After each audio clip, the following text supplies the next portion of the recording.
дуруд ба тамоми бинандагони шабакаи Баҳористон. Чун ҳар вақта дар ин вақту соат манзури шумост намоиши аз сомонаи телевизиони Баҳористон.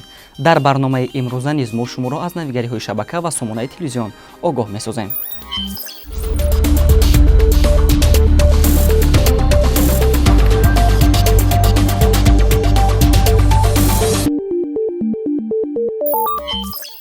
чун имрӯзҳо дар тамоми ҷаҳон бо вируси COVID-19 мубориза мебаранд, шабакаи мо низ якчанд барнома ва роликҳои махсус оиди пешгирии ин вирус омода карда пешкаши мову шумо гардонид.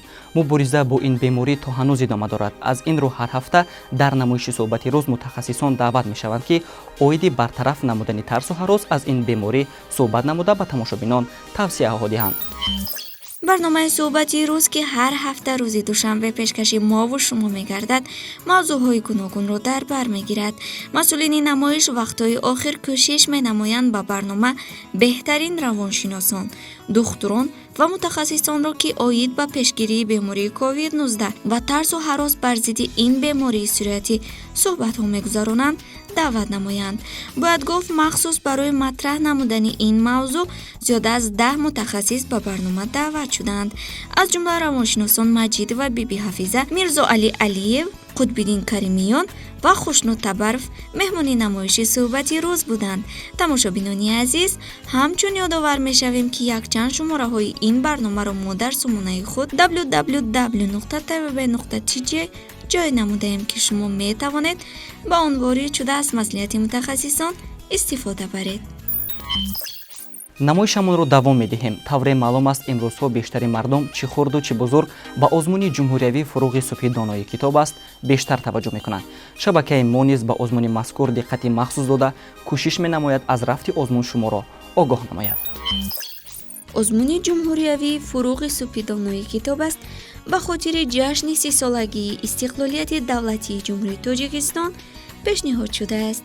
ин озмун ба кӯдакону наврасон, ҷавонону калонсолоне ки китобдӯсту китобхонанд имкон медиҳад то аз лаёқати худ дарак диҳанд. се даври озмун аллакай ҷамъбаст гардид ва нафароне ки ин марҳилаҳоро гузаштанд айни замон ба даври ҷумҳуриявӣ омодагӣ дида истоданд. тавре дар боло зикр намудем, шабакаи мо ба ин озмуни ҷумҳуриявӣ диққати махсус дода қариб ҳамарӯза дар намоиши фуруғи субҳи донои китоб аст иштирокчиёнро даъват менамояд ва бо онҳо суҳбат меорояд.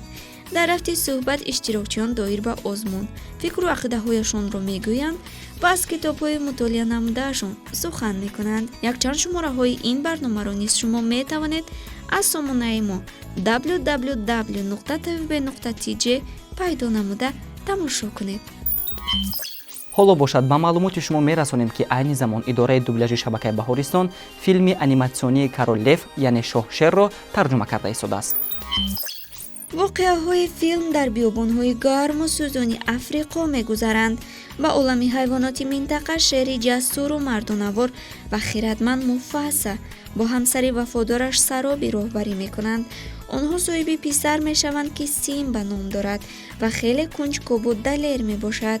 ҳамаи сокинони биёбон ӯро дӯст медоштанд. Симба амаке дошт бо номи Шрам, ки ӯро барои бадкорӣ ва хислатҳои бадахлоқияш аз ҷамъияти шерон ронда буданд.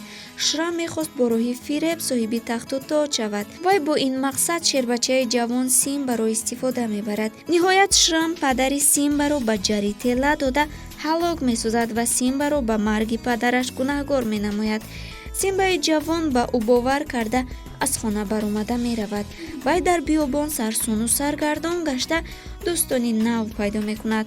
онҳо ба Симба ёрӣ медиҳанд, ки лаҳзаҳои душворо паси сар карда мавқеи худро дар ҷамъият ишғол намояд. дӯстон, Симба боз бо чӣ воқеаҳо рӯбарӯ мешавад? шумо метавонед пас аз тамошои филм фаҳмед. рӯз ва вақти муайяни пахши онро мо ба шумо тариқи ролики махсус хабар хоҳем дод. нигоҳ кун Симба, ҳар ҷое ки онро офтоб равшан мекунад сарзамини мост. ту ҳокими ҳамаи ҳамин заминӣ? бале. ҳамаи ин аз они ман мешавад? не, аз они ту не, вале таҳти ҳимояи ту хоҳад шуд. ин масъулияти бузург дорад. ҳоло бошад, чун ҳамеша мехостем доир ба шоу барномаи озмуни Парвин ба шумо маълумот диҳем. тавре медонем даври дуюми озмун аллакай оғоз шуд ва аз ҳафтаи гузашта намоиши аввали он пешкаши мову шумо гардид. ҳафтаи гузашта бошад намоиши дуюми он низ сабт шуд ки ҳоло номи иштирокчиёни навбатиро мо ба шумо хоҳем гуфт.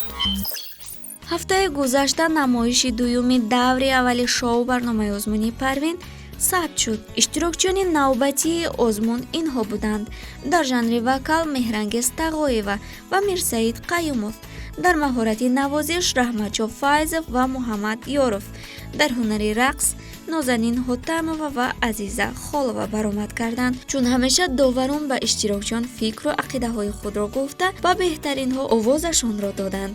намоиши мазкур айни замон омодаи танзим аст ва рӯзи 8 ноябр пешкаши мову шумо мегардад. интизор шавед. дар охири барнома мехостем ба гӯшаи сомона ки рӯйхати барномаҳо ҷойгир шуданд ва шумо метавонед дар он ҷо ба барномаи писандидаатон овоз диҳед назар кунем. аз рӯи натиҷаи овоздиҳи барномаи Парвин бо гирифтани 1159 овоз дар ҷойи аввал қарор дорад. дар ҷойи дуюм бошад бо гирифтани 343 овоз. намоиши бо ҳам меёбем ва бо 230 овоз барномаи 1 соат дар ҷойи сеюм аст. намоишҳои матин, мо ва ҷонварон ва ба пеш дар зинаҳои минбаъда қарор доранд. тамошобинони азиз, ин буд он ҳама маълумотҳое ки тӯли ҳафта ҷамъ намуда пешниҳоди шумо гардонидем. шумо ҳам метавонед дархосту мактубҳои худро ба почтаи электронии мо нома sanjobak@tvb.tj ирсол намоед. сарбаланду хонобод бошед. хайр.